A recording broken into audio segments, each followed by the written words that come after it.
हम्म यार, मेरा भी बिजनेस स्टार्टअप करने का मन करता है, लेकिन ये नहीं समझ आता कि किसी भी प्रोडक्ट में यूनिकनेस कैसे डालूं।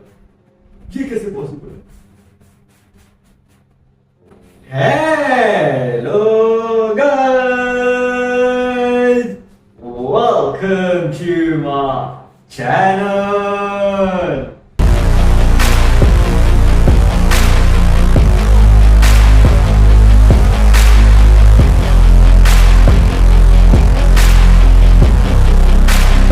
हाँ जी, सो गाइस, ये हाल चाल। आज का हमारा टॉपिक है how to create any product unique. मतलब कि किसी भी एक प्रोडक्ट को यूनिकनेस में कैसे लाया जाए ताकि वो एक मतलब आइडियोलॉजी की फॉर्म में, बिजनेस स्टार्टअप की फॉर्म में कन्वर्ट हो सके। अब यहां पे गाइस एक सबसे बड़ा क्वेश्चन ये आता है कि यूनिकनेस लाए कैसे। लेकिन उससे भी पहले क्वेश्चन ये आता है कि यूनिकनेस होती क्या है।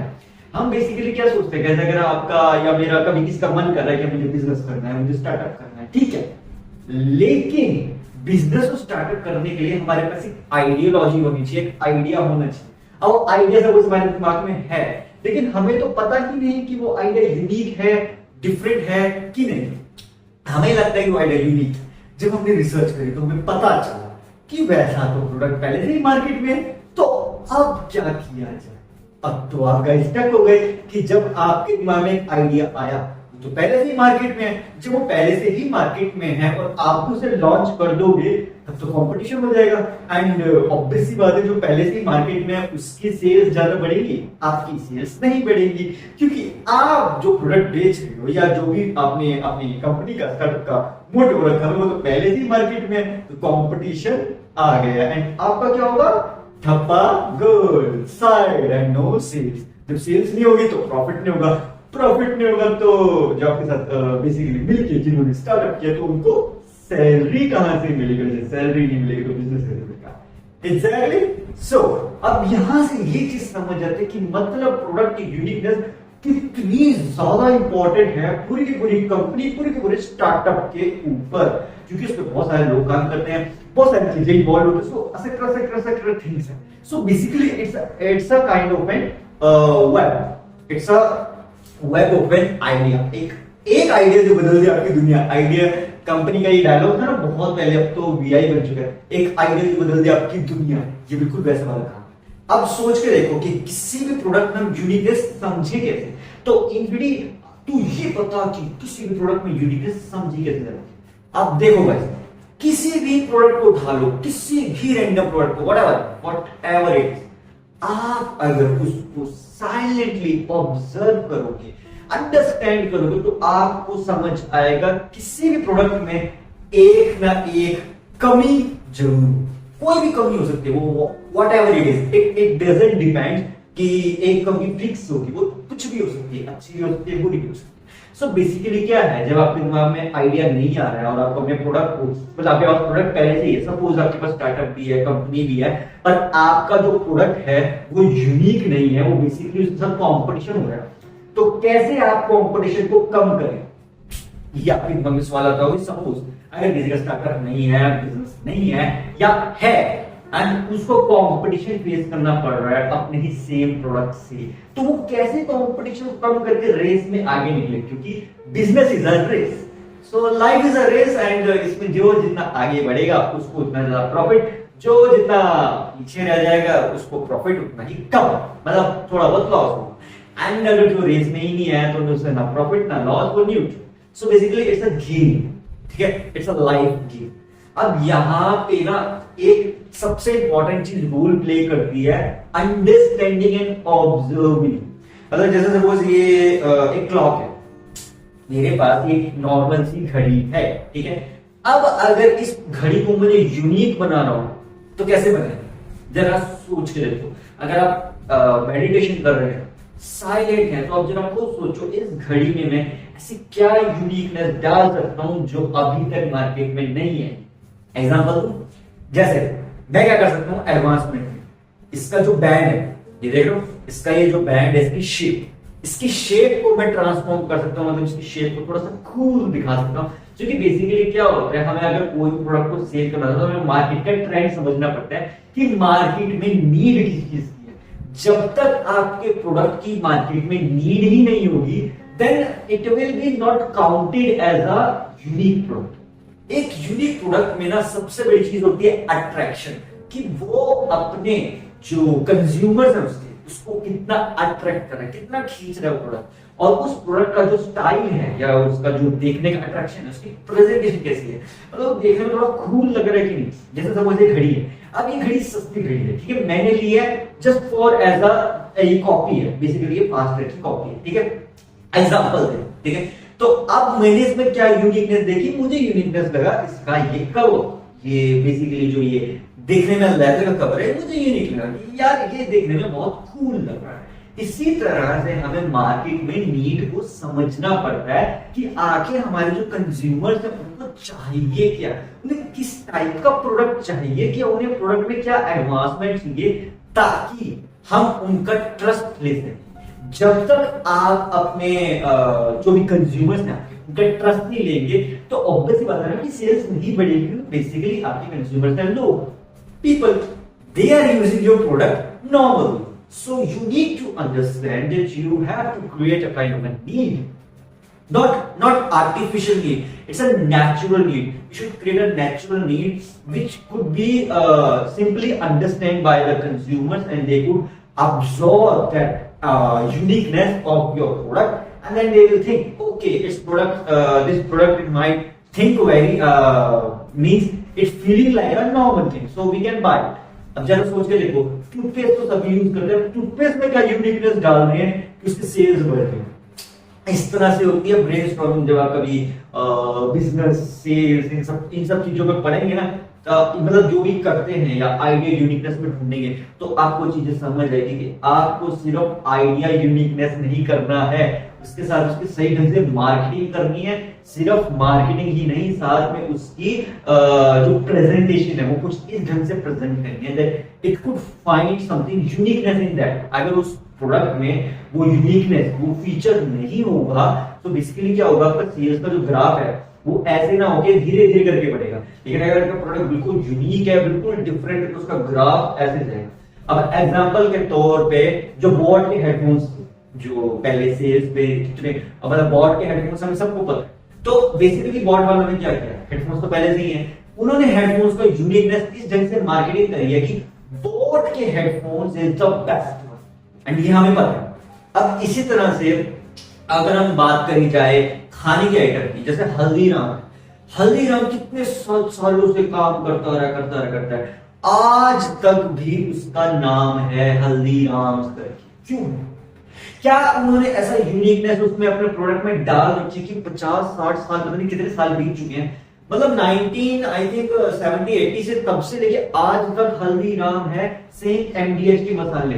इतने साल बीतने के बाद भी उनकी वो यूनिकनेस कैसे मेंटेन है? ऐसा वो क्या कर रहे हैं कि उनका प्रोडक्ट आज भी बिक रहा है? कभी इस ढंग से सोचा है? सो बेसिकली वो क्या कर रहे हैं कि उन्होंने अपने प्रोडक्ट में ज्यादा एडवांसमेंट करी ही नहीं है। अब आप बोलोगे कि नहीं ऐसा थोड़ी है, उन्होंने तो अलग अलग नमकीन सा निकाले। एग्जैक्टली उन्होंने वैरायटी निकाली है, लेकिन उनका जो मोटो है, मोटो बेसिकली क्या है, उनका जो थॉट था उसके पीछे वो स्टार्टिंग से सेम ही है। एमडीएच का क्या थॉट है? असली मसाले सच सच, एमडीएच समझे? तो बेसिकली उन्होंने मार्केटाइज करा है, उस ढंग से मार्केटाइज करा है कि उसकी सेल्स बढ़ रही है।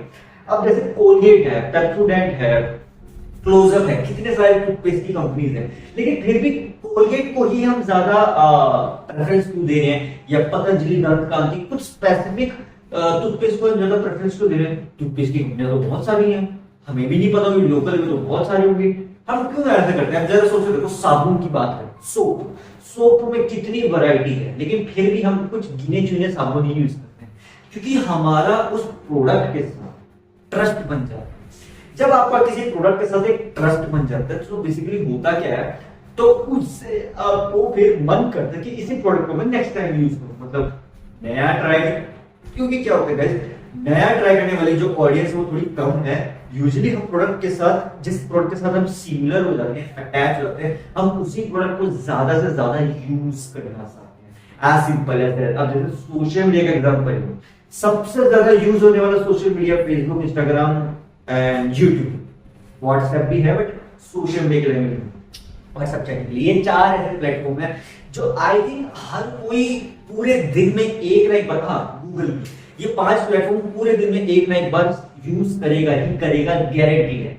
क्यों इन्हें इतना इंटरेस्ट है अपने प्रोडक्ट पे? क्योंकि उन्होंने उस प्रोडक्ट को कुछ इस ढंग से बनाया हुआ है। अब जैसे आप ये वीडियो, आप ये YouTube पे या पॉडकास्ट के रूप में सुन रहे हैं अलग अलग प्लेटफॉर्म से, सो बेसिकली क्या है, ये भी तो एक प्लेटफॉर्म हुआ ना, इन्होंने मार्केटाइज करा हुआ। जैसे अगर आप मेरा पॉडकास्ट ऑडियो पॉडकास्ट के फॉर्म में सुन रहे हैं, तो आप जिस भी प्लेटफॉर्म पे सुन रहे हैं, सो बेसिकली उस प्लेटफॉर्म ने इस ढंग से मार्केटाइज किया ना, क्योंकि आप उनके साथ अटैच हैं। Same as simple as that. ये प्लेटफॉर्म टू प्लेटफॉर्म डिपेंड नहीं करता, ये डिपेंड करता है कि आप अपने प्रोडक्ट में किस ढंग से यूनिकनेस ला रहे हो। बट सबसे बड़ी चीज, आप जो भी अपने प्रोडक्ट में यूनिकनेस ला रहे हो, वो यूनिकनेस थोड़ी सी लॉजिक भी हो, मतलब इलॉजिकल लगे, बट इतना भी इलॉजिकल ना लगे कि वो समझ में ही ना आए।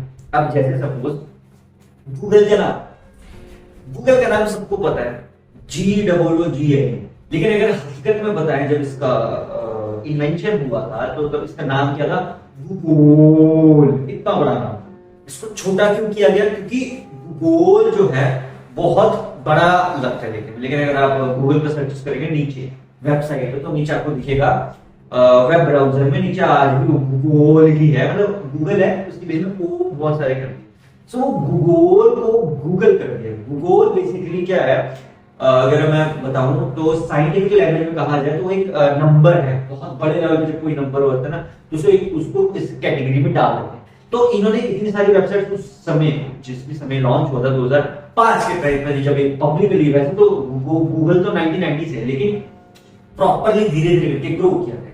तो टाइम टू टाइम इसमें बहुत सारी एडवांसमेंट है, इन्होंने नाम को स्पेसिफिक किया गूगल, एंड देन उसके बाद से आज तक ये गूगल ही है और आई भी रहेगा, एज सिंपल एज दैट। अब इन्होंने अपने प्रोडक्ट में ऐसी यूनिकनेस डाली है कि कितनी भी वेबसाइट, जैसे याहू है, माइक्रोसॉफ्ट बिंग है, कोई भी वेबसाइट हो, हम फिर भी गूगल करेंगे ही करेंगे। It's not an restriction. अब इसे आप रिस्ट्रिक्शन समझ लो, मजबूरी समझ लो, या कुछ भी समझ लो, बट ये एक इस ढंग से बनाया उन्होंने गूगल को कि हमारी जरूरतें सारी गूगल से पूरी हो ही जाती है। सो हमें टाइम ही नहीं मिलता और किसी प्लेटफॉर्म पे जाने के लिए, क्योंकि हमारे जो कंज्यूमर्स हैं, जैसे हम आम लोग हैं, तो हम आम लोग अपनी लाइफ में बहुत ज्यादा बिजी रहते हैं। हमारे पास इतना टाइम नहीं होता कि हम किसी प्रोडक्ट की यूनिकनेस को समझें, ये समझें, वो समझें, ऐसा करना। हमें क्या है कि हमें एक छोटा सा प्रोडक्ट चाहिए जो एक चीप प्राइस में हमें अवेलेबल हो रहा है। अगर वो चीप है या फ्री में अवेलेबल है तो हम उसे यूज करने के चांसेस बढ़ जाते हैं। और लेकिन अगर उसका प्राइस ज्यादा है तो उसकी जो कंज्यूमर्स होंगे वो कम हो, बहुत कम क्वांटिटी। वो बात अलग है, अगर कुछ रिच लोग इंटरेस्टेड हैं then we can't do anything, तब तो वो बाय करेंगे। बट बेसिकली क्या होता है, अगर आपका प्राइस हाई है तो उसके सेल्स के चांसेस कम हो जाते हैं। लेकिन अगर आपने खतरनाक लेवल की मार्केटिंग करी तो बात करें, फॉर एग्जांपल आईफोन, नाम ही काफी है, तो कुछ भी हो बट उनकी मार्केटाइज इस ढंग से है कि सेल हो ही जाती है, जबकि उनका प्रोडक्ट सबसे कॉस्टली है। फोन की दुनिया में, फोन्स की दुनिया में सबसे कॉस्टली फोन आईफोन है। सैमसंग के हैं, सैमसंग के नो डाउट अब आ रहे हैं कॉस्टली, इवन Xiaomi, MI, ये सब कॉस्टली फोन्स अपने आप निकाल रहे हैं। क्योंकि बेसिकली क्या है, इनकी सबसे बड़ी ऑडियंस कहां से है? इंडिया से। इंडिया की population all over the world में नंबर 1 आ चुकी है। जी हाँ गाइस, हम चाइना की पॉपुलेशन को बीट कर चुके हैं, क्योंकि चाइना की पॉपुलेशन 1.44 बिलियन है, इंडिया की पॉपुलेशन 1.45 बिलियन है, तो हम चाइना से थोड़ा सा आगे आ चुके हैं। अब ऑल ओवर इंडिया में, ऑल ओवर वर्ल्ड में नंबर 1 पॉपुलेशन में हमारी कंट्री है, इसका नाम इंडिया। सो या खुश होने वाली बात भी है एंड टेंशन वाली बात भी है, क्योंकि अगर पॉपुलेशन इतनी स्पीड से बढ़ रही है तो इतनी ज्यादा पॉपुलेशन की नीड पूरी करना बहुत मुश्किल है। क्योंकि हम इंडिया में रह रहे हैं, वी नो इंडिया में हम सब EMI के चक्कर में बहुत ज्यादा इन्वॉल्व रहते हैं। EMI बेसिकली होती है हाउस लोन का EMI, कार लोन का EMI, फोन लोन का EMI एंड स्टडी लोन का EMI। तो ये ईएमआई के झंझट में सब में बहुत ज्यादा लोग फंसे हैं। ऑलमोस्ट इंडिया की 80 to 85% पॉपुलेशन ईएमआई के चक्कर में, किस्त भरनी होती है, बजट लेना, तो उन्होंने बेसिकली क्या होता है, घर लिया होता है लोन पे, मतलब जो घर बनवाया हुआ है वो लोन पे बनवाया हुआ है, या फिर जो मोबाइल लिया वो लोन पे लिया, या फिर कोई भी अप्लायंस लिया वो लोन पे लिया, कार जो लेते हैं वो भी लोन पे लेते हैं। बहुत कम पॉपुलेशन है जो विदाउट लोन फ्री है, जो जिन्होंने लोन ना लेके नॉर्मली अपने आप अर्न करके अपना क्या बोलते हैं सेटअप किया होता है। तो ये एक ऐसी चीज है जिसको हम बदल नहीं सकते, क्योंकि ये बहुत टाइम से चली रही है। अब क्योंकि इंडिया में कभी इतनी ज्यादा रिचनेस आई नहीं, इतनी ज्यादा अमीरी आई नहीं जितनी फॉरेन कंट्रीज में है। फॉरेन कंट्रीज में बेसिकली अर्निंग थोड़ी ज्यादा है, तो वहां पे बैलेंस। मैं ये नहीं कह रहा कि फॉरेन कंट्रीज में लोग नहीं लेते हैं, वहां भी है कंडीशन, लेकिन इंडिया में थोड़ा ज्यादा है इस चीज का। तो बेसिकली क्या होता है, जैसे हम मिडिल क्लास की कैटेगरी में काउंट करें तो मिडिल क्लास में सबसे ज्यादा बड़ी पॉपुलेशन इसी की है जो लोन की चीजों में फंसे हैं। House loan, home loan, appliances loan, car loan, phone loan, study loan, इन सब के बीच में फंसे हैं सबसे ज्यादा बड़ी ऑडियंस, जबकि सबसे बड़ी ऑडियंस एंड कंज्यूमर इंडिया से ही है। सो आप ये चीज समझो, अगर आप किसी प्रोडक्ट की यूनिकनेस को समझें तो आपके लिए इंडिया में सरवाइव करना बहुत मुश्किल है। अब आप बोलोगे क्यों? देखो एक बताता हूं मैं बात, क्यों। टायर 1, टायर 2, टायर 3, मैंने बहुत पॉडकास्ट में, अपने पुराने पॉडकास्ट में बताया, अगर आपको पता हो तो टायर 1, टायर 2, टायर 3 बेसिकली क्या है। टायर 1 है जो पॉपुलेशन है जिसकी इनकम, मंथली इनकम 25,000 से कम है, मतलब 10,000, 5,000 से 10,000 है, वो आती है टायर 1। सॉरी टायर 1 बेसिकली होता है रिच पीपल्स का। हाँ, मैं कंफ्यूज हो गया। टायर 1 बेसिकली होता है बहुत ज्यादा रिच, जो खरबपति होते हैं ना, उनका।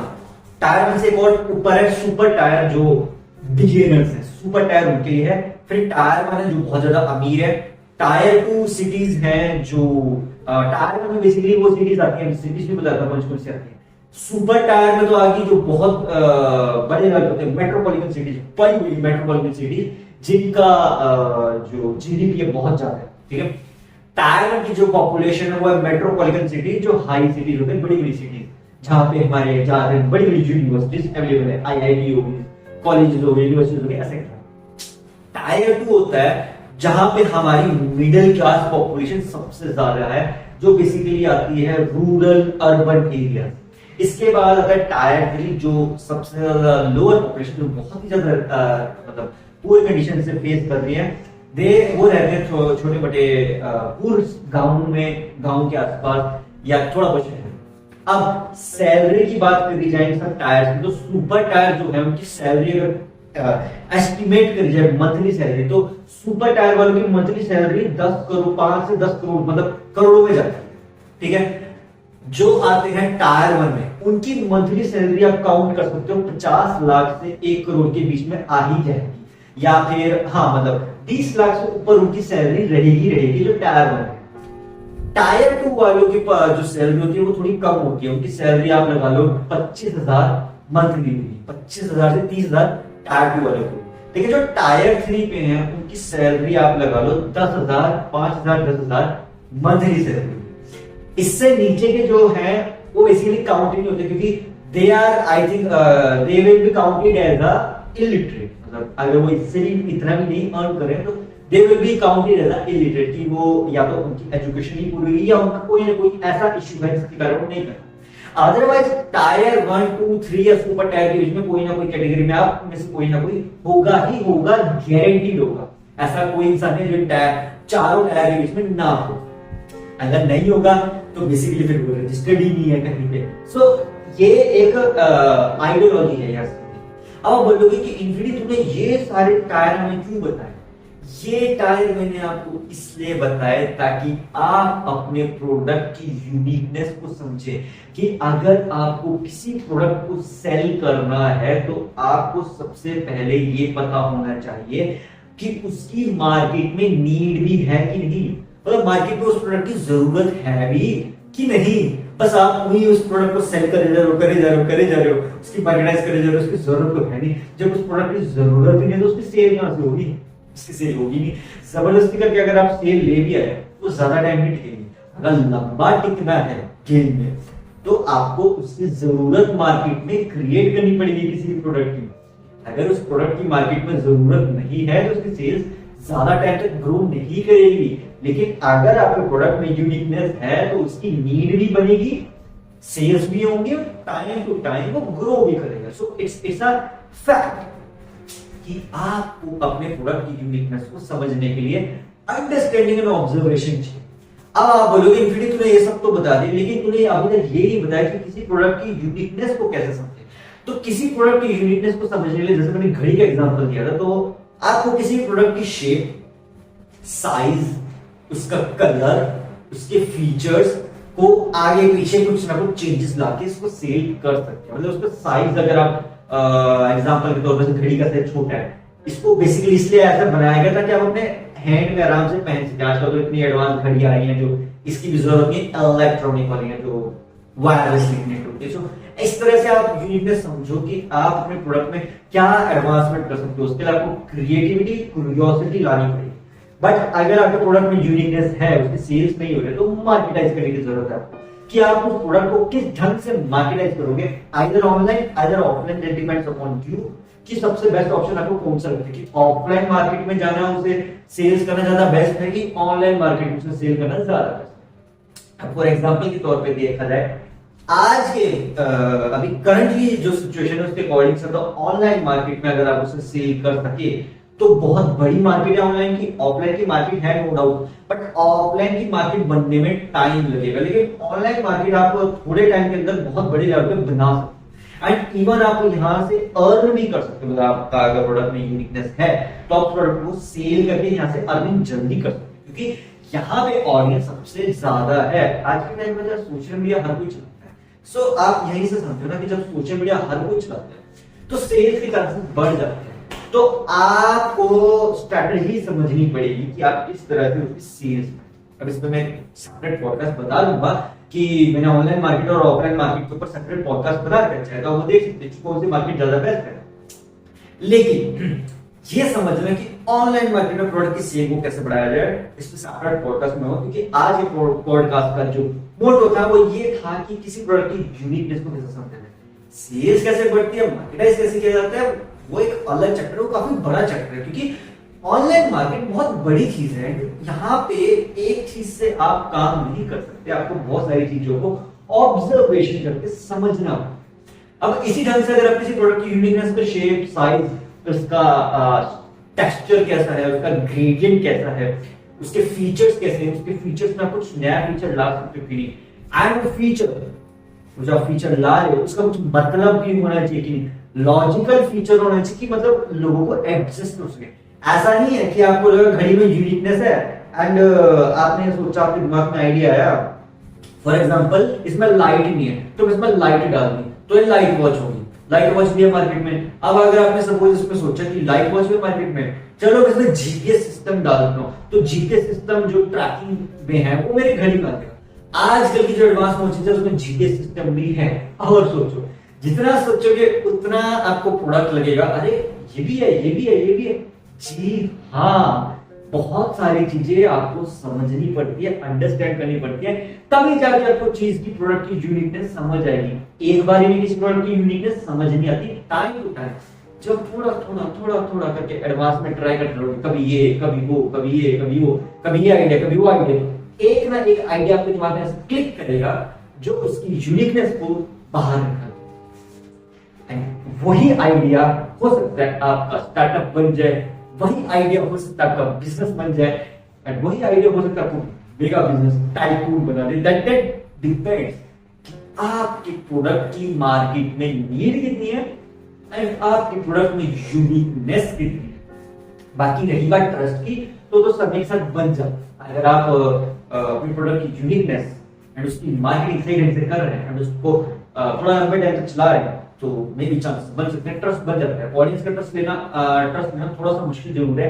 वो तब मुश्किल है अगर आप उसकी यूनिकनेस को मेंटेन नहीं कर रहे हो और उसमें कुछ डिफरेंट नहीं कर रहे हो। अगर उसमें डिफरेंट लाते रहोगे तो उसकी मार्केट कभी खत्म नहीं हो सकती। लेकिन अगर आप ये सोचोगे कि मार्केट की ट्रेंड के हिसाब से क्यों चलना, अपने हिसाब से चलते, तो अपने हिसाब से चल तब चले अपने हिसाब से जब आपका मार्केट में ट्रस्ट बन चुका, आपका ब्रांड बन चुका, जब आपका ब्रांड बन चुका है तब तो आप अपने हिसाब से ट्राई कर सकते हो, टिप्स एंड ट्रिक्स की ये कर लो वो कर लो, ऐसे कर सकता है। लेकिन अगर आप नए हो, नया आपका आइडिया है, स्टार्टअप है, बिजनेस है, तो आपको सबसे पहले मार्केट का ट्रेंड समझ के ग्रो करना पड़ेगा, थोड़ा सा फंड्स इकट्ठे करने पड़ेंगे, थोड़ा रेवेन्यू जनरेट करना पड़ेगा साल का, इतना रेवेन्यू जनरेट कर सके कि आप अपने हिसाब से कुछ यूनिकनेस उसमें ट्राई कर सकें। क्योंकि बेसिकली किसी भी स्टार्टअप, किसी भी बिजनेस में यूनिकनेस लाने के लिए आपको फंड्स चाहिए, इन्वेस्टमेंट कैपिटल चाहिए, आपके जेब में पैसे होने चाहिए। अगर आपके पास फंड्स नहीं है तो आप उस प्रोडक्ट की यूनिकनेस को ट्राई नहीं कर पाओगे, आपको कहीं ना कहीं आके दिक्कत आ जाएगी, या आपके दिमाग में आएगा कि चलो अगर मुझे इस प्रोडक्ट को सेल करना है तो मैं लोन ले लेता हूँ, बैंक से बात कर लेता हूँ कि शायद वो मुझे सपोर्ट कर दे। आजकल एमएसएमई करके जो ये गवर्नमेंट की एक नई स्कीम निकली है, आपको 10 लाख तक का लोन मिल सकता है बिजनेस के लिए। उसके लिए बस आपको अपनी सारी डिटेल्स समझानी पड़ेगी, प्रॉपर डिटेल्स में।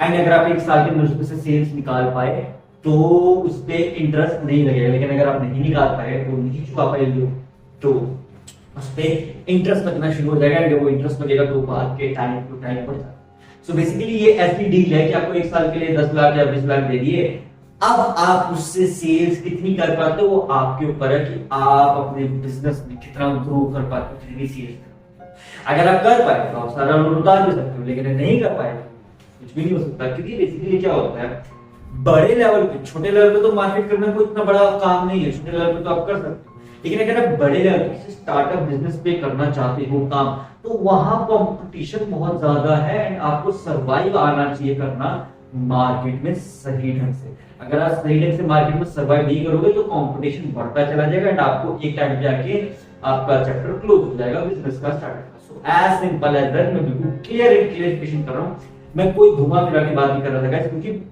मैं जानता हूं कि कभी भी कोई भी बिजनेस स्टार्टअप जब ग्रो करता है तो उसका प्रॉफिट भी होता है, उसका लॉस भी होता है। तो हमें दोनों चीज को समझ लेना चाहिए। इसी तरह से स्टॉक मार्केट में काम चलता है, इसी तरह से क्रिप्टो करेंसी में काम चलता है। अगर आपने मेरा क्रिप्टो करेंसी का पॉडकास्ट नहीं देखा है तो आप वो भी जाकर देख सकते हैं, उसमें मैंने डिटेल में समझाया कि crypto currency traditional currency future की कैसे बन सकते हैं। That is absolutely true, it is transforming the world. But product की यूनिकनेस, अब देखो क्रिप्टो करेंसी जो है, बिटकॉइन जो है, वो भी एक प्रोडक्ट है ना, एक यूनिक डिजिटल करेंसी है, तब उसकी वैल्यू इतनी ज्यादा है। तो बेसिकली इस ढंग से आपको समझना होता है, आसपास की चीजों को देखो, ऑब्जर्व करो, अंडरस्टैंड करो कि कहां ऐसी यूनिकनेस है।